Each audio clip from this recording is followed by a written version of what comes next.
அரசியலே வேண்டாம், நீ என்னை அரசியலில் ஆரம்பித்து என்னுடைய திரைப்பட வாழ்க்கையை முடிச்சிடுவேன். ஜெயலலிதாவை எதுக்கு கருணாநிதி பயன்படுத்திக்க. அது என்ன படம்னா, வீட்டுக்கு ஒரு கண்ணகி. அது ஒன்றும் இல்லை, ஜெயலலிதாவில் ஒரு கண்ணகியாயா. எடப்பாடிக்கு அது பற்றி தெரியல. எடப்பாடி சுற்றி இருக்கணும் அலிபாபாவும் 40 திருடர்கள், வேலுமணி, தங்கமணி, வீரமணி, எல்லாம் பிராடு மணிக. அப்போ எப்படி ஜெயிக்க முடியும்? அவர் விஜய் மூஞ்சி அப்படி இறுகி போய் இங்கே சிக்கக்கூடாத இடத்துல நம்ம வந்து ஜாலியாக இருந்தோம்டா. குத்தாட்டம் போட்டுட்டு கீர்த்தி சுரேஷோடையும் திரிஷாவோடையும் புது நடிகர்கள் குத்தாட்டம் போட்டுட்டு இருந்தோம். அதாவது நம்ம குழந்தைங்க ஏதாவது ஆசைப்படுதுன்னா பொம்மை வாங்கி கொடுப்போம், இல்லை தின்பண்டம் வாங்கி கொடுப்போம். துர்கா அம்மா 10 எம்எல்ஏ வாங்கி கொடுக்க போகுது. எங்கேயாவது உடச்செடுங்க, பையன் சாப்பிட மாட்டேங்கிறான், தூங்க மாட்டேங்கிறான், ஒரே இதாக கிடக்கான். அறந்தமிழ் நேயர்களுக்கு வணக்கம். இன்றைய சிறப்பு நேர்காணலில் மூத்த பத்திரிகையாளர் திரு தமிழா பாண்டியன் இருந்திருக்கார். சார் வணக்கம். வணக்கம் சார். தொடர்ந்து நம்ம கரண்ட் பாலிடிக்ஸ் பேசிகிட்டு இருந்தோம். இன்றைக்கி ஒரு வரலாற்று பதிவை உங்ககிட்ட கேட்டு பெறலான்னு நினைக்கிறோம். இன்றைக்கி முதலமைச்சர் திரு ஜோசப் விஜயனுடைய பிறந்தநாள். அவர் முதல்ல ஒரு அரசியல் ஆர்வம் இல்லாமல் இருந்ததாகவும், அவருடைய தகப்பனார் இயக்குனர் திரு சந்திரசேகர் தான் இதை அவருக்கு அரசியல் ஆர்வத்தை ஊட்டினாருன்னு நாங்கள் கேள்விப்படுறோம். இதனுடைய தொடர்ச்சி ஒரு மையப்புள்ளி எங்கிருந்து ஆரம்பிக்குது? இல்லை, விஜயை பொறுத்த வரைக்கும் அவர் ஒரு 2 வருடங்களுக்கு முன்பு தான் தந்தையை பிரிந்த பிறகு, அரசியலே வேண்டாம், நீ விஜய் மக்கள் இயக்கம் தேர்தல் ஆணையத்தில் பதிவு செய்வதே எனக்கு விருப்பம் இல்லை, நீ என்னை அரசியலில் ஆரம்பித்து என்னுடைய திரைப்பட வாழ்க்கையை முடிச்சிடுவேன், அரசியலில் தோற்றா சினிமாவில் தோல்வி தான், தயவுசெய்து என்னை விட்டு விடு, நீ உன்னுடைய போக்கை பார், நான் என்னுடைய போக்கை பார்க்கிறேன். இப்படி தான் மகனுக்கும் அப்பனுக்குமான சண்டை. என்னென்னா, அரசியலில் என்னை திணிக்காது, விஜய் மக்கள் மன்றத்தை அரசியலமைப்பாக மாற்றாது. நான் அப்படியே சினிமா பார்த்துட்டு போகிறேன். 2 அப்பா தொடர்ந்து வலியுறுத்துகிறார், மகன் அதுலேருந்து தப்பி போகிறார். அவருக்கு எப்படி அந்த எண்ணம் திரு யாருக்கு? சந்திரசேகர் அவர்களுக்கு அவர் பயணம் அரசியலுக்கு கொண்டு வரணுன்ற எண்ணம் ஏன் அவருக்கு வருது? இப்போது அவரே அரசியல் மயப்படுத்தப்பட்டார். நீங்கள் அவர் உதவி இயக்குனராக இருந்து முதல் படம் பண்ணுறார், அவள் ஒரு பச்சை குழந்தைன்னு ஒரு படம், அது ஓடலை எம்ஜிஆர் காலத்தில். அதன் பிறகு சட்டம் ஒரு இருட்டு அடைன்னு ஒரு படம் எடுக்கிறார், முழுக்க அரசியல் படம். இப்போ இந்த அரசியல் படம் எடுக்கிற காலத்தில் இவர் கருணாநிதியோட தொடர்பு வருது. கருணாநிதியோட தொடர்பு வந்த பிறகு கருணாநிதி இவரை எம்ஜிஆரை எதிர்ப்பதற்கு பயன்படுத்தி கொள்கிறார். திரைப்பட வசனங்கள் இவரே வசனம் எழுதி கொடுக்குறாரு, இவரே ஃபைனான்ஸ் ஏற்பாடு பண்ணி கொடுக்குறாரு, இவரே உதவி செய்கிறார். இவருக்கு என்ன, இந்த சினிமாவில் வந்த எம்ஜிஆரை சினிமா மூலம் தான் காலி பண்ணணும், இதுதான் கருணாநிதியுடைய திட்டம். அப்போது சட்டம் ஒரு இருட்டுன்னு ஒரு விஜயகாந்த் வச்சு படம் எடுக்கிறார். அது ஒரு நல்ல ஹிட் ஆகுது. அது வந்து 2வது படம், எஸ்ஏசி முதல் படம் கிடையாது, முதல் படம்னு சொல்லுவாங்க. இப்போ அடுத்து சட்டம் ஒரு விளையாட்டு, விஜயகாந்த் வச்சு இன்னொரு படம் எடுக்கிறார், அதுக்கு திமுக தான் இப்போ பின்னணி. 3வது நான் சிகப்பு மனிதன் ரஜினிகாந்த் வச்சு எடுக்கிறார். 4வது படம் நீதிக்கு தண்டனை, அது கலைஞரே வாசன் எழுதுகிறார். அடுத்து பார்த்தீங்கன்னா இது எங்கள் நீதி, சந்திரசேகர் இருக்கார், வாகை சந்திரசேகர், அவரை வச்சு நடிக்க வச்சு அவரே ஆளினாள். அது இப்படி தொடர்ந்து நீதியின் மறுபக்கம், இப்படி தொடர்ந்து படம், அரசியல் படங்கள், நல்ல அரசியல் படம். இது வசனம் யார்? பெரும்பாலும் கலைஞர். அப்போ இதுதான் அவரை திமுகவாக மாற்றியது. எம்ஜிஆரை எதிர்த்து அன்றைக்கி திமுககாரன் பார்ப்பான், மக்கள்கிட்ட எம்ஜிஆரை ஒரு வழியை காலி பண்ணிடலாம். இது கருணாநிதியுடைய திட்டத்துக்கு இவர் ஒரு அடிமை. இப்படி இருந்தவர் அப்புறம் வர அப்போ இப்படியே போகுது. எம்ஜிஆர் கூப்பிட விடுறாரு. எம்ஜிஆர் கூப்பிட விட்டால் அங்கே தோட்டத்தில் அடி விழுகும், ஜஸ்டின் அடிப்பார், ரஜினிக்கெல்லாம் உதவி விழுந்திருக்கு. இந்த சினிமாவை கட்டி ஆண்ட ஒரு மாமனிதன் எம்ஜிஆர். அப்போது போடாமா வேண்டாம், கருணாநிதி கேட்குறாரு. கருணாநிதி இந்த மாதிரி ஒரு இக்கட்டான சூழ்நிலை வரும்போது தப்பிச்சு ஓடி போயிடுவார். அது எந்த பிரச்சனையாக இருந்தாலும், ஈழத்தமிழ் கச்சத்தீவு காவிரி எதாவது சிக்கல் வந்தால் ஓடி போயிடுவார். ஏன்னா பிறவி கோளை, ஆணைமுத்து சொல்கிறார், நான் சொல்லலை, பிறவி கோளை. என்னைக்கியா இசை வேளாளர், என்னைக்கியா ரத்தம் சிந்தியிருக்கான், யுத்தம் பண்ணியிருக்கான், சதி சூழ்ச்சி அதான் பண்ணுவான். அதான் கருணாநிதி. அப்போ எம்ஜிஆர் கூப்பிட்டு ஒரு பெரிய தொகை கொடுத்து நீ இந்த சினிமாவை வாழ வை. அப்போ தான் இவ்வளோ நாள் எம்ஜிஆரை எதிர்த்து அரசியல் பண்ணோம், படம் எடுத்தோம். அந்த ஆள் கூப்பிட்டு நமக்கு அவர் அடிக்கல அணைச்சிக்கிட்டார். அதான் எம்ஜிஆர் திறமை இருக்குது. அதான் எம்ஜிஆர். அதன் பிறகு எம்ஜிஆர் மறைவுக்கு பிறகு இவர் என்ன பண்ணுறாரு, ஜெயலலிதாவை எதுக்கிற கருணாநிதி பயன்படுத்திக்கிறார். அது என்ன படம்னா வீட்டுக்கு ஒரு கண்ணகி. அதுக்கு ஏதோ மறைமுக சொல்லாடல் வேற அது ஒன்றும் இல்லை, ஜெயலலிதாவில் ஒரு கண்ணகியாயா அப்படி இவ கண்ணகி இல்லாமல் ஆக்குனதே இவர் தான். வீட்டுக்கு ஒரு கண்ணகி இல்லாமல் ஆக்குனதே இவர் தான். அடுத்து வந்து சுதந்திர அடிமைகள் அமைச்சர்களை சொல்கிறார். இப்படி இது எங்கள் நீதி, இப்படி பல படம் ஜெயலலிதாவை எழுத்து இப்படி அரசியல் ஓடிட்டு இருக்கும்போது கருணாநிதி தாண்டி இவர் அரசியல் பண்ண ஆரம்பிக்கிறார். மகனை வச்சு நலத்திட்டங்கள், காவிரி பிரச்சனை குரல் கொடுப்பது, கட்சி பிரச்சனை பிறகு குரல் கொடுப்பது, ஈழத்தமிழ் பிரச்சனை, இப்படியெல்லாம் வருது.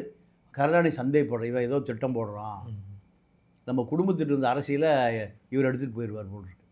அப்போ இவரை தட்டி வைக்கணும், வெட்டி வைக்கணும்னு என்ன பண்ணுறாரு கருணாநிதி, சென்சார் போர்டை கண்ட்ரோல் கொண்டு வந்து இவர் எடுக்கிற படம் பூரா கட்டிங் தான்.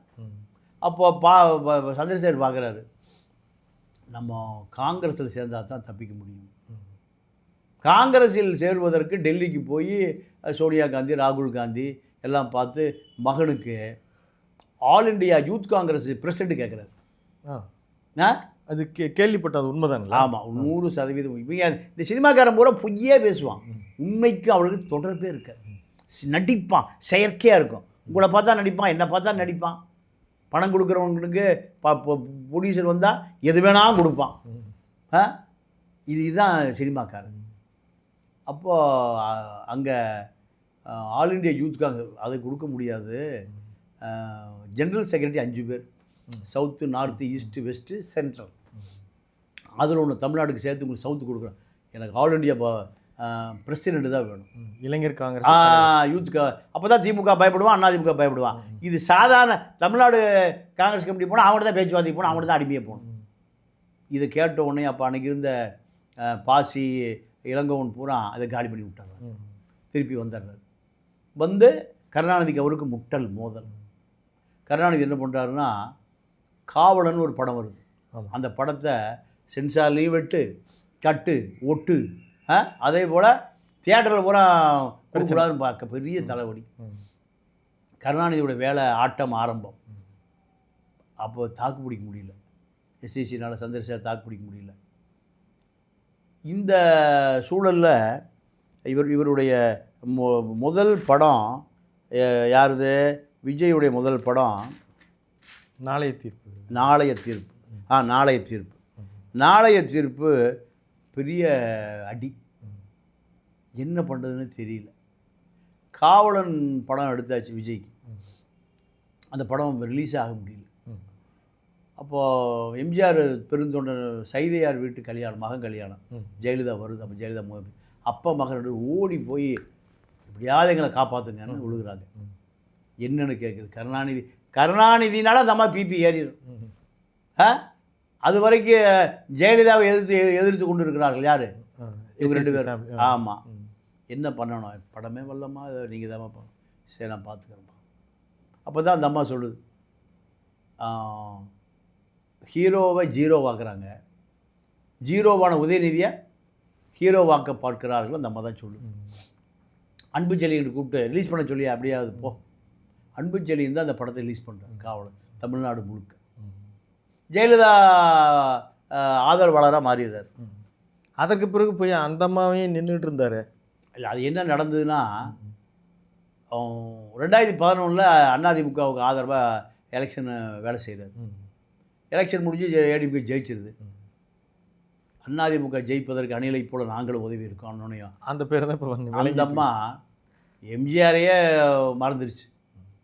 ராஜீவ்காந்தி செத்தது தான் ஏடிஎம்கே ஜெயிச்சுது. நான் தான் எனக்கு தான் எல்லாம் ஓட்டு போட்டான், ராஜீவாவது எம்ஜிஆர் ஆகுது சொல்கிற அம்மா அது. இவர் சொன்ன உடனே விரட்டி விட்டுருச்சு. அதன் பிறகு ஜெயலலிதா சந்திரசேகர் சண்டையாக மாறுது. அப்போ தான் அந்த தலைவா படம், ம். டைம் டு லீட்ஸ், ம். தலைமை தாங்க நேரம் வந்து விட்டது, நீ தலைமை தாங்க நான் அல்வா சாப்பிட்றதா, வெளுத்துரும் வெளுத்து. அதே போல் குருநானக் கல்லூரியில் 50 லட்ச ரூபாய்க்கு ஒரு பெரிய பந்தல், எல்லாம் நலத்திட்டம், எல்லாம் நலத்திட்டம், பென்சிலு, பேனா, அழிலப்பர், ஜாமெட்ரி பாக்ஸ் 50 ரூபா, 30 ரூபா, 40, இதுதான் நலத்திட்டம். இதுக்கு செலவு எவ்வளவு? 50 லட்ச ரூபா. பந்தல் கிந்தல், சினிமா கினிமா, ஷூட்டிங்கு, கேமரா, இந்த 50 லட்ச ரூபா இந்த மக்களுக்கு கொடுத்துருக்கலாம், அதெல்லாம் கொடுக்க மாட்டான். இப்போ இதுதான் நடந்தது. இந்த நிகழ்ச்சி பிறகு அதிமுக விழித்து கொண்டார். அவங்க இந்த அம்மா வந்து விஜய் அவர்களை ஓரங்கட்ட தொடங்குறாங்க. அப்போது அப்படி இருந்த அந்த சந்தர்ப்பத்தில் அரசியல் வேகம் வந்து யாருக்கு அதிகமாக? எஸ்எஸ்சிக்கு தான் முதல்ல அந்த அரசியலில் நம்ம தீவிர ஈடுபடணுன்ற எண்ணம் வருதா? ஆபா, அரசியல் நம்மளை அழிச்சிருவாங்க, திமுக ஒரு பக்கம் அழிக்கிறான், அதிமுக ஒரு பக்கம் அழிக்கிறான். அப்போ விஜய் மக்கள் மன்றத்தை ஒரு இயக்கமாக மாற்றி நம்ம அடுத்த கட்டத்துக்கு நகர்த்தணும்னு சொல்லும்போது மகன் சொல்கிறார், நீ கட்சி கிச்சின்னு சொல்லி எனக்கு ஜெயிலில் போட்டுறாத, 2 பேரும் மோசமான ஆள், கருணாநிதி ஜெயலலிதாவும், நான் சினிமாக்காரனாகவே என்னை விட்டுரு, என்ன அரசியல்வாதியாக மாற்றாத, நீ என்னை அரசியல்வாதியாக மாற்றணும்னு பார்த்தீங்கன்னா என்னை விட்டு நீ இப்போ வெளியே போயிரு, நீ சொன்னால் கேட்க மாட்டேன். அந்த காலகட்டத்தில் எஸ்எஸ்சி வந்து தமிழ்நாடு முழுக்க சுற்றுப்பயணம் செஞ்சு ஏதோ நிர்வாகிகள் எல்லாம் செலக்ட் பண்ணார் அப்படின்ற பேச்செல்லாம் வந்துச்சு. உண்மைதான். இவருக்கு பிடிக்கவே பிடிக்கல. யாருக்கு? விஜய்க்கு பிடிக்கவே பிடிக்கும். ஏன் பிடிக்கல? அரசியல் ரொம்ப அபாயகரமானது, அத்தனை அயோக்கியம் அங்கே தான் இருப்பான், அத்தனை. இப்போ பாருங்கள், இப்போ இன்றைக்கி பிறந்த நாள் தமிழ்நாடு முழுக்க ஃப்ளெக்ஸ் பேனர் வச்சுருக்கான், பத்திரிகை விளம்பரம் கொடுத்துருக்கான். அவ்வளோ பேர் யாருன்னு கேட்குறீங்க? அதிமுகவில் போனால் அக்யூஸ்ட் அவ்வளோ பேர், சாராயம் கடத்துறவன், கஞ்சா கடத்துறவன், ரியல் எஸ்டேட்டு, கட்ட பஞ்சாயத்து, மணல் கடத்துறவன், போலீஸ் ஸ்டேஷனில் மீட்டர் ஓட்டுறவன், அவ்வளோ பேரும் இன்றைக்கி விஜய் படம், புஷி படம், எல்லாம் படத்தும் போட்டு நீங்கள் அந்த மாவட்ட செயல் அவன் படத்தை பெருசாக போட்டான். ஏன்? தன்னை தற்காத்துக்கு. இதுதான் திமுக அதிமுக அரசியல். இரண்டுமே என்ன அரசியல்? மணல் லாரி நம்பி ஓடுது, டாஸ்மார்க் நம்பி ஓடுது, போலீஸ் ஸ்டேஷன் நம்பி ஓடுது. 3 பக்கம் வர வேண்டாம்னு சொல்லுங்கள், இந்த 2 கட்சி அழிஞ்சிடும். 2 கட்சியும் போலீஸ் ஸ்டேஷன் போகாமல் ஒரு அதிமுக இருப்பானா, ஒரு திமுக போலீஸ் ஸ்டேஷன் போகாமல் இருப்பானா, டாஸ்மார்க். அப்போ இதுதான் இன்றைக்கி விஜய் விளம்பரம் கொடுத்த அத்தனை பேர் அவனுக்கு தான். உதாரணத்துக்கு திருவெரும்பூரில் நாவல்பட்டு விஜய்னு ஒரு வேட்பாளர், அன்பில் மகேஷ் ஏற்று, அவர் யாருடைய பினாமி? 1 கோடி ரூபா பணம் கொடுத்து அனுப்பிச்சது நேரு, மகேஷை தோக்கடிக்கணும். அப்போ முதல்ல கட்சிக்காரன் பேர் எழுதிட்டார் புஷி, இந்த 1 கோடி வாங்கிட்டு அவனை அடிச்சு இவனை போட்டார். இப்போ அதனால யாருக்கு விசுவாசமாக இருப்பான்? நேருக்கு தான். அப்புறம் ஆனால் இது இந்த உள்குத்தெல்லாம் தெரியாமல் தான் கட்சி. இதுக்கெல்லாம் நேரமே இல்லை, இதுக்கெல்லாம் நேரமே இல்லை. இப்போ இந்த எஸ்எஸ்சி அவர்கள் மக்கள் மன்றம் பதிவு செய்த போது அன்றைக்கு சாயந்தரமே இல்லை இதுக்கும் எனக்கும் அறிக்கையே வந்தது, அறிக்கையை விட்டு எல்லாத்தையும் வந்து அரசியலில் அப்படி எண்ணமே இல்லை அப்படின்ற மாதிரி அவர் அறிக்கை விட்டார். அதற்கு பிறகு இவருக்கு தீவிரமாக நாம் அரசியலில் இறங்கலான்ற நம்பிக்கை எப்படி வந்தது? எப்படி வந்ததுன்னா அதோட கதை முடிஞ்சதுங்க. எஸ்எஸ்சிக்கும் விஜய்க்கும் தொடர்பு இல்லை, கட்டாயி போச்சு. இந்த காலகட்டத்தில் புஷி உள்ளே வர்றார், புஷி உள்ளே வராரு, ரசிகர் மன்றம் பார்க்க கேட்க இப்போ ரூட் கிளியராக இருக்கப்பா, நம்ம தூக்கிடலாம். புஷி அப்படி எம்எல்ஏ ஆனவர் தான். புஷி யாருன்னா பாண்டிச்சேரியில் ஒரு ஒரு முகமதியர் பெரிய செல்வந்தர் எம்எல்ஏ, அவருக்கே ஒரு பொட்டி தூக்கி தெரிஞ்சார். அவர் பேர் எனக்கு சரியாக மறந்து போச்சு, ஏதோ சலாம்னு ஏதோ வரும். அப்போது அவர் இறந்துட்டார். இறந்த பிறகு அவங்க குடும்பத்தில் யாரும் அரசியலுக்கு வரல. இவர் போய் அவன் குடும்பத்துக்கு கேட்குறாரு, நான் நீ இன்னும் சப்போர்ட் பண்ண ரைட்டா, முஸ்லீம் ஓட்டு ஜாஸ்தி அங்கே, சரிப்பா நீ அப்பா கைத்தடி தானே, அப்பா உதவியாளர் தானே, இல்லைன்னா நின்று ஜெயிச்சிடாரு. ஜெயிச்ச பிறகு முதலமைச்சர் வராரு, எதுக்கு செல்ல வராரு, ஆச்சா போச்சா. இந்த ஃபார்முலாவை விஜய் சொல்கிறார். விஜய்க்கு வந்து படம் நெருக்கடி, ஜெயலலிதா சந்திக்க முடியல, அதே போல் திமுக வந்துருச்சு, செண்பகமூர்த்தி கண்டூர் 1000 தேட்டர் கட்டுப்பாடில் இருக்குது, சினிமா எடுக்க விட மாட்டேங்கிறானுங்க, பெரிய பிரச்சனை. அந்த நேரத்தில் திமுக உதயநிதி அவர்களோட ஏதோ கிளாஷ் ஆனதாகவும் அதனால தான் இவருக்கு ஒரு தீவிர சிந்தனை வந்ததாகவும் வர செய்தி. உண்மைதான். அதாவது நீங்கள் சென்னையில் ஒரு 100 குடும்பம், இதுதான் அதிகார மையம், 100 பேரும் இது வச்சுருக்கான், சார்ட்டர் ஃப்ளைட். இப்போ நம்ம ஏதோ சைக்கிள் வச்சுருக்கிற மாதிரி, பிரேக் பிடிக்கிற பைக் வச்சுருக்கிற மாதிரி என்ன வச்சுருக்கான், சார்ட்டர் ஃப்ளைட். எங்கேயாவது குடும்பத்தோடு போனோம்னா ஒரு பைலட்டுக்கு 5 லட்ச ரூபா சம்பளம், 2 பைலட் இருப்பான், ஒரு 15 பேர் குடும்பம் போகலாம். சிங்கப்பூருக்கு ஷாப்பிங் போகலாம். நம்ம டீனருக்கு போகிறக்கு 1 வாரம் ஆகும், கொண்டாடி உள்ள டீனருக்கு போயிட்டு வரக்க 1 வாரம் ஆகும். 500 ரூபா விடு, 300 ரூபா விடுன்னு இருக்குது. இவங்க எங்கே போவாங்க? சிங்கப்பூர் மலை ஷாப்பிங் போகிறது சிங்கப்பூர் மலேசியா தான் போவாங்க. இந்த குடும்பம் 100 குடும்பம் குடிச்சிட்டு கூத்தடிச்சிட்டு கும்மாளம் போடுறது எல்லாரும் போய் சேர்ந்துக்கும். அதில் விஜய், உதயநிதி இப்படி 1000 குறைஞ்சது 5 லட்சம் கோடியாக இருக்கணும் சொத்து. எவ்வளவு? Entry fees. Entry fees entry தகுதி. தகுதி. நீங்கள் இப்போ விஷ்ணு ரெட்டின்னு ஒருத்தர் விஜய் நெருக்கமாக இருக்கார்ல, அவர் அந்த குடும்பம் மனைவி பேர் நந்தினி. அந்த அம்மா எங்கே போனாலும் 2 கார் இப்போ BMW பின்னாடியே போகணும். இந்தியா பொறுக்கா ஏன் வாடகையில் அந்த அம்மா ஏறாதான் பாலிசி வரும். அப்போது ஒரு ஆளுக்கு எத்தனை காரு? 2 கார். 2 BMW, ஒரு கார் 5 கோடி ரூபா. காரணம் இதுதான் தகுதி. இந்த மக்களை சுரண்டி வாடுற கூட்டம் ஒரு 100 குடும்பம் இருக்குது. இப்போ இந்த குடும்பம் குடிச்சிட்டு கும்மால் அடிக்கிறது இதான் பிரச்சனை. அப்போ அங்கே உதயநிதிக்கும் விஜய்க்கும் பர்சனலாக அதுக்கு மேலே நான் போக விரும்பல. ஏதோ ஒரு வகையில் அப்போ அரசியல் நம்மளால் புஷி வேறு தூவம் போட்டே இருக்காரு. தூவா தலைவராக நம்ம தான் இவனுங்களை ஃபேஸ் பண்ணோம்னா நமக்கு அரசியல் இருந்தால் தான் தலைவரை சரியாக இருக்கும். சரி பண்ணு. இந்த பொறுப்பு யாருக்கு கொடுக்கப்படுகிறது? புஷிக்கு. ஒரு மாநாடு நடத்துவோம் எங்கே? தமிழ்நாடு சென்டர் மதுரையில்.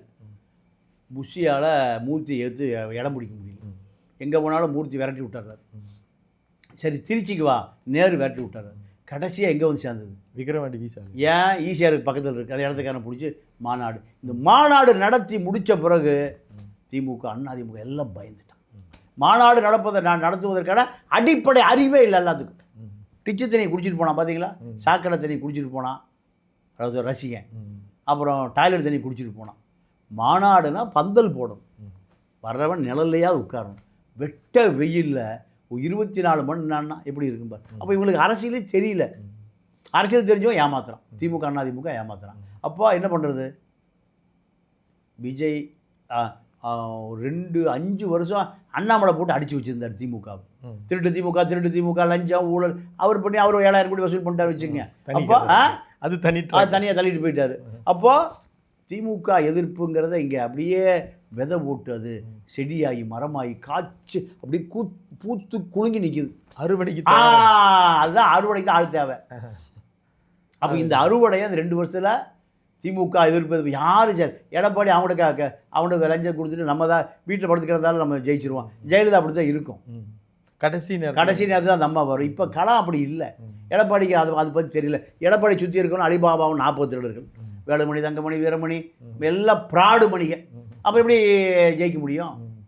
அப்போது அதிமுக அவுட்டு, தாவேக்கா இப்போ வந்துருச்சு. இதுதான் இப்போ என்னன்னா, அதிமுகவிலிருந்து ஓரங்கட்டப்பட்ட விரட்டப்பட்ட அத்தனை அக்கிஸ்ட் இப்போ எங்கே இருக்கான்? தாவேக்கா. அவன் வேட்டி சட்டையும் வந்து எடுத்து கொடுக்குறான். யாருக்கு? அதிமுக சேர்ந்த அத்தனை கட்சி விட்டு விலகி போன அத்தனை பயல்களும் போலீஸ் ஸ்டேஷன் போகணும், கட்ட பஞ்சாயத்து பண்ணணும், மணல் கடத்தணும். இதுதான் கட்சியிலே இருக்கா. கரை வேட்டி கட்டிட்டு எடப்பாடி படத்தை, ஜெயலலிதா படத்தை வச்சுக்கிட்டு, ஸ்டாலின் படத்தை வச்சுக்கிட்டு. அப்போது இத்தனை பேருக்கு இப்போ அரசியல் வேணும். யார்கிட்ட எங்கே இருக்காது? இப்போ அதிகாரம் யாரிடம்? இப்போ ஒரு ஓப்பனாக திரு புஷி ஆனந்த் அவர்கள் அறிவிக்கிறார், எங்கள் பேரை சொல்லிக்கிட்டு யார் வந்தாலும் நீங்கள் வந்து என் கூட ஃபோட்டோ எடுத்துக்குவாங்க, ஆனால் ட்ரான்ஸ்ஃபர் அது இதெல்லாம் கேட்டால் நீங்கள் எல்லாம் நம்பிடாதீங்கன்றாரு. அந்த மாதிரி தான் உண்மையாலுமே நடந்துக்கிறாங்களா? இல்லை, இப்போ நிலமை அப்படி தான் இருக்குது. இல்லை இது ஹனிமூன் தானே. நீங்கள் தாசில்தார்லாம் அப்போ இப்போ முதல்ல 20,000 கொடுத்தா சுடுகாடை பட்டப்பட்டு கொடுத்துருவோம் எல்லா தாசில்தாரும் வியோவும். இப்போ அதெல்லாம் பண்ணாத பேர் சிக்கல் பண்ணிடுவானுங்க. இப்போது அடக்கி வாசிக்கிறாங்க. இது எத்தனை நாளைக்கு நீடிக்கும்? அது பெரிய கேள்வி. எத்தனை நாளைக்கு நீடிக்கும்? அவர் விஜய் மூஞ்சி அப்படி இறுகி போய் இங்கே சிக்கக்கூடாத இடத்துல நம்ம வந்து ஜாலியாக இருந்தோம்டா. குத்தாட்டம் போட்டுட்டு கீர்த்தி சுரேஷோடையும் திரிஷாவோடையும் புது நடிகர்கள் குத்தாட்டம் போட்டுட்டு இருந்தோம். இப்போ கொண்டு ஜெயலலிதா, அதாவது ஜெயலலிதாவுடைய அண்ணி விஜயலட்சுமி இறந்து போச்சுல்ல, அவங்க வீட்டுக்கு அடிக்கடி போவோம், தீபா வீட்டுக்கு. அப்போ சேகர் ஒரு அவர்களுடைய ஆமாம் சேகர்னு ஒருத்தர் மேனேஜர் இருந்தார் எனக்கு பக்கத்து வீடு. அப்போது அந்த அம்மா இறந்து போனது கூட ஜெயலலிதாவுக்கு தகவல் தேடி கூட சசிகலா மறைச்சிருச்சு. தீபக் 2. அப்போது ஒரு செய்தி கேள்விப்பட்டேன். 91 ஜெயலலிதா முதலமைச்சர் ஆயிடுச்சு. கோட்டு கீட்டெல்லாம் போட்டு ஆமாம் பொம்மை மாதிரி ஆக்கி கொண்டு போய் கவர்னர்கிட்ட போய் பதவி பிரமாணம் பண்ணி வச்சுட்டு வர்றாங்க. அந்த அம்மா இன்னைக்கு காலையில் வெறும் வயிற்றில் போயிடுச்சு. அப்போ அவங்க அண்ணி சொல்லிச்சு என்கிட்ட, எதாவது இட்லி அந்த அம்மாவுக்கு பிடிச்ச சட்னி சாம்பார் இது கேசரி எல்லாம் இருக்குது. அந்த அம்மா வருது, வந்தவுடனே ஓடி போய் யார் அண்ணி நெத்தியில் குங்குமத்தை வச்சு முத்தத்தை கொடுத்து, நம்ம பரம்பரையிலேயே முதலமைச்சர் நாற்காலிக்கு போவாங்கன்னு நம்ம தாத்தா பாட்டி பாட்டம் கூட கற்பனை பார்த்துருக்க மாட்டாங்க. நீ தாண்டி அம்மா வந்துட்ட, சாக வரைக்கும் நீ தான் முதலமைச்சர். யார் சொன்னது? அவங்க அண்ணி சொல்கிறேன். ஆமாம். இந்த அம்மா என்ன படித்தான்? சட்னி சாம்பார் இட்லி கேசரியில் தெருவுக்கு போயிடுச்சான். சாக வரைக்கும் இதில் கிட்ட என்ன சாவ சொல்கிறியா? இதில் இப்படியே இந்த பொம்மை மாதிரியே கோவம் வந்துருச்சு. எல்லாம் அடித்து நொறுக்கிடுச்சான், தூக்கி எல்லாம் தெருவில் போட்டுருச்சான். இதே கதை தான் இப்போ யார் அது, அதாவது அந்த மாயை பதவியில் உக்காந்தோடனே கரையுது. கருணாநிதிக்கான இடம் அது, திருடி தின்பதற்கான இடம் அது, சசிகலாவுக்கான இடம் அது. இது வந்து நீங்கள் அத்தனை பேருக்கு ஏமாந்தா விற்று போடுவான். விஜய் விற்று போடுவான், கார்பரேட்டுக்கு மொத்தமாக விலை பேசி விற்றுருவோம். நீங்கள் ஒரு ஸ்டேஜில் ஜெயலலிதாவிட்ட ராஜகண்ணப்ப இந்த கட்சி விலைக்கு கொடுத்துரு நானே வச்சுக்கிறேன்னு, ஒரு 1000 கோடி 2000 கோடி உங்களுக்கு எவ்வளோ தர்றேன், நீங்கள் டென்ஷன் ஆகாதீங்க, நான் வியாபாரத்தை பண்ணிக்கிறேன். யார் சொன்னது? கண்ணப்பன். அவர் கண்ணப்பன் தான், ராஜா கண்ணப்பன், மந்திரி கண்ணப்பன். சுகன்யாவை வச்சுட்டு டெல்லியிலேருந்து வரவர்களுக்கு பாதுகாப்பு பண்ணவர். அதுக்கு மேலே சொல்ல விரும்பல. இவனெல்லாம் மனுஷ மந்திரி, கேவலங்க அந்த திராவிடைய கையோக்கி பயல். அப்போ இப்போ விட்டா விற்றுருவான். என்ன செய்கிறதுனே தெரியல, அவ்வளோ கொடூரமாக இருக்கு. தெரியாமல் அந்த சீட்டுக்கு வந்துட்டோம். திரு விஜய் அவர்களினுடைய சிஎம்மாக பதவியேற்றதுலேருந்து அதிமுகவுக்கு பொறுக்க முடியல. அதுவும் குறிப்பாக இந்த இடைத்தேர்தல்கள் 6 தொகுதி அது விஜய் அவர்கள் நின்று ரிசைன் பண்ணியிருக்க திருச்சி கிழக்கு உட்பட அந்த 6 தொகுதிக்கும் அவங்க வந்து திமுகவும் அதிமுகவும் ஒரு காமன் கேண்டிடேட்டு பொது வேட்பாளர் நிறுத்தலான்ற ஒரு பேச்சு. அப்படி நீங்கள் எப்படி கேள்விப்படுறீங்க? இல்லைங்க, அப்படியெல்லாம் போட்டால் திமுக அழிஞ்சு போயிடும். 2 தொண்டரும் எதிரும் புதிருமாக இருந்தால் தான் அரசியல். அதிமுக திமுக இவர்கள் பொறுக்கி தின்பதற்காக, கொள்ளையடிப்பதற்காக, அதிகாரத்தை சுவைப்பதற்காக எடப்பாடி ஸ்டாலின் சேர்ந்தாங்கன்னா 2 திராவிட சீக்கிரமாக அழிஞ்சு போயிடும். தாவேக்கா 6 தொகுதியில் அண்ணன் போஸ்ட்டை ஜெயிக்கும். அண்ணன் போஸ்டா அப்படி கேண்டிடேட் ஒருவேளை செஞ்சா அவ்வளோ பேர் தாவேக்கா போட்டுருவான், கடுப்பாயிருவான். ஏன்னா அதிமுக ஒரு தியாகம் பண்ண கட்சி. எம்ஜிஆர் கஷ்டப்பட்டு வளர்த்துன கட்சி அது. கருணாநிதியுடைய அத்தனை ஊழலுக்கு எதிராக உருவாக்க இயக்கம். திமுக காங்கிரஸ்கான எதிர்ப்பதற்காக அண்ணா உருவாக்கிய கட்சி அது. கருணாநிதியில் உருவாக்கலை. கரையான் புற்று வைக்க கருணாக பூந்து கொள்ளும். கருணாநிதி கருப்பு கண்ணாடி போட்டு ஏற்பாடு ஆற்காடு யார் பச்சை சேலை, இப்படித்தான் அரசியல். இந்த அரசியல் அண்ணா கேன்சர்னு செத்து போயிட்டார். எத்தனை பேர் எனக்கு தெரிஞ்சு திராவிட முன்னேற்ற கழகத்தை ஆட்சிக்கு வருவதற்காக எத்தனை அப்பாவி தொண்டெல்லாம் செத்து போயிருக்கேன். எனக்கு தெரியும். எனக்கு இப்போ அது நான் திருப்பூர் இருந்த காலத்தில் இப்போ எனக்கு நினைவுக்கு வருது, பேர் தெரியும். இன்னொரு செய்தி, இதுவும் ஒரு யூடியூப்பில் பேசப்பட்டது. என்னென்னா திரு சீமான் அவர்கள் அம்பாசமுத்திரத்தில் அவரையும் காமன் வேட்பாளராக போடுற மாதிரி இவங்களாம் நரேட்டிவ் செட் பண்ணுறாங்களா, இல்லை இப்படி ஒரு திட்டம் வருது? இல்லைங்க, அதாவது சீமானை பொறுத்த வரைக்கும் சீமா வந்து திமுகவை தூக்கி பிடிப்பதற்காக தயார் நிலையில் வைக்கப்பட்டிருக்கிறார். அவர் அனிதா ராதாகிருஷ்ணன் மாமஞ்சி எடுத்துகிட்டு போனார்ல, இது துர்கா அனுப்பிச்சது தான். இன்னொரு பெரிய ஜோக்கு உங்களுக்கு சொல்கிறேன். அதாவது நம்ம குழந்தைங்க ஏதாவது ஆசைப்படுதுன்னா பொம்மை வாங்கி கொடுப்போம், இல்லை தின்பண்டம் வாங்கி கொடுப்போம். துர்கா அம்மா 10 எம்எல்ஏ வாங்கி கொடுக்க போகுது. எங்கேயாவது உடச்சி எடுங்க, பையன் சாப்பிட மாட்டேங்கிறான், தூங்க மாட்டேங்கிறான், ஒரே இதாக கிடக்கான். என்ன முதலமைச்சரான இப்படி ஆகிட்டார், விஜய் முதலமைச்சர் ஆகிட்டார, 10 தாவேக்கு எம்எல்ஏவை உடச்சி எடுங்க, ஆட்சியை கவுளுங்க. யார் சொல்கிறா? துர்கா அம்மா. இப்போ பையனுக்கு விளையாட்டு சாமான இது 10 எம்எல்ஏ. இதுக்கு சேகர் பாபு நாயா அலையிறாரு, நேரு அலையிறாரு, மூர்த்தி 25 கோடி கொடுங்கப்பா அவனுக்கு, போய் 2-4 பேர் தூக்குங்க. இப்போ நாவல்பட்டு விஜய்லாம் நேரு காசு கொடுத்தா எம்எல்ஏ ஆனார். பையன் ஆசைப்படுறான். யார்? இந்த ஆட்சியை கவுக்கணும் பையன் ஆசைப்படுறான். விஜய் பார்த்தா நீங்களே வச்சுக்கடா, போங்கடா, ஆளை கொடுங்கடா. ரஜினி எங்கே போவார்? இமயமலைக்கு போவார்ல, அதே மாதிரி நான் பனையூர் போகிறேன், நீங்களே கட்சி வச்சுக்க. அப்படி வந்தாலும் ஆச்சரியப்படுறதுக்கு இல்லை. ஏன்னா அவ்வளோ டார்ச்சர், அவ்வளவு சீக்கிரம் இவர் மனச்சோர்வு அடைஞ்சிட்டார் அப்படின்னு விஜய் அவர்கள் மனச்சோர்வு அடைஞ்சிட்டாருன்றீங்களா? இல்லை, அது ஏன்னா இவர் ஒரு ப்ரொஃபஷனல் அரசியல்வாதி அல்ல. கருணாநிதியை போல, எடப்பாடியை போல, சசிகலாவை போல, சீமானை போல பொறுக்கி திங்கிற ஆள் இல்லை. பல கோடி பணம் வரும், அதிகாரம் வரும், ரைட்டு. அதை விட ஜெயலலிதாவுக்கு என்ன நேர்ந்தது? கடைசி காலம் ஜெயலலிதா, நீங்கள் சோபன் பாபுட்ட இருக்குது அந்த அம்மா, சோபன் பாபுட்டு சென்னை வருது, வந்து இந்த சொத்துக்கெல்லாம் விற்று கொடுங்க, ஏதாவது ஒரு ஐரோப்பா நாட்டில் போய் அமைதியாக வாழ போகிறதுன்னு அந்த அம்மா வருது. சோவை போன்ற பார்ப்பன கும்பல் என்ன பண்ணுறான்? கருணாநிதி அதிகாரத்துக்கு வந்துடுவான், கருணாநிதியை ஒழிக்கணும்னா நீதாம்மா சரின்னு எம்ஜிஆர் மறுபடி கோத்து விட்றானுங்க. இந்த பார்ப்பன பண்டார பரதேசி பயிலுவோம். இதையும் பேசுகிறது மணியனும் ஷோ பார்ப்பான் 2 பேரும். இல்லைன்னா ஜெயலலிதா எங்கே போயிருக்கோம்? நம்ம செட்டில் ஆயிருக்கும். ஏதோ ஒரு சுவிட்சர்லாந்தை போன்ற ஒரு நாடு, இல்லைன்னா அந்த அம்மா பஞ்சாரா ஹில்ஸு, பாய்ஸ் கடை எல்லாம் விற்றா பல கோடி வரும். பல கோடி எம்பசியில் கொடுத்தீங்கன்னா அவனை சீல் அடித்து போய் செட்டில் ஆகிருந்து கொடுத்துருவான். இப்படி தான் பல பேர் சிங்கப்பூர், லண்டன் கிண்டன், ஃப்ரான்ஸு, சபரீஸ்லாம் ஒரு பெரிய கப்பலோடு போய் அங்கே செட்டில் ஆக போகிறான். அப்போ இது போல் அந்த அம்மா போயிருக்கு, அதிமுக இருந்திருக்காது. அதே கதை தான் இப்போ விஜய் கதையும். ஜெயலலிதா விருப்பப்படாமல் அரசியலுக்கு வந்தவர், விஜயும் விருப்பப்படாமல் அரசியலுக்குள் தள்ளப்பட்டவர். 2 வருஷத்துக்குள்ள தான் அரசியல். அவங்க அப்பா கட்சி ஆரம்பிங்க போயா விரட்டுறாரு. இப்போ இந்த இடைத்தேர்தலை பொறுத்த வரைக்கும் சீமா பொறுக்கி திங்கிறதுக்கு அரசியல் வேணும். சீமா இப்போ திமுகவோட நல்லா டைப்பில் இருக்கு. இந்த தேர்தல் திருச்சியில் நடந்த மாநாடு, எலெக்ஷன் முன்னாடி நடந்த மாநாட்டில் நேரு பணம் கொடுத்துருக்காரு சாட்டைக்கு. இவர் ஒரு 5 கோடி வசூல் பண்ணியிருக்காரு, அவர் ஒரு 20 கோடி வசூல் பண்ணியிருக்காரு. அப்புறம் அதனால் அவங்களுடைய தாக்குதல் தான் அதிகமாக இருக்கும், விஜய் நோக்கி அதிகமாக இருக்கும். அதுதான் அப்படிதான். பல்வேறு அரசியல் கருத்துக்களை பகிர்ந்திருக்கீங்க. மீண்டும் ஒரு காணொலி சந்திப்போம். நன்றி. நன்றி, வணக்கம். நேயர்களே, தொடர்ந்து இணைந்திருங்கள் அறம் தமிழருடன். நன்றி, வணக்கம்.